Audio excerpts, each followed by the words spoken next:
মা দেখেছেন, আপনার নাতি আজকে সবজি রান্না করেছি বলে টেবিলে বসলোই না, খেতে বসে উঠে চলে গেছে, বলছে খাবে না। তোমরা তো আছো ভালোই।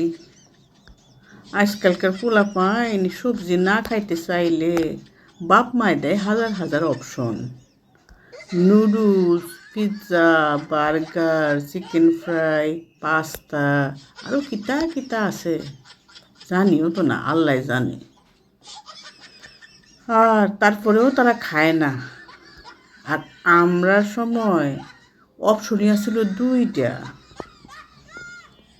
একটা ছিল চটকনা আর একটা ছিল সবজি। আমরা দুইটাই খাইছি। প্রথমে খাইছি চটকনা, তারপরে গিয়া সবজি। হ্যাঁ,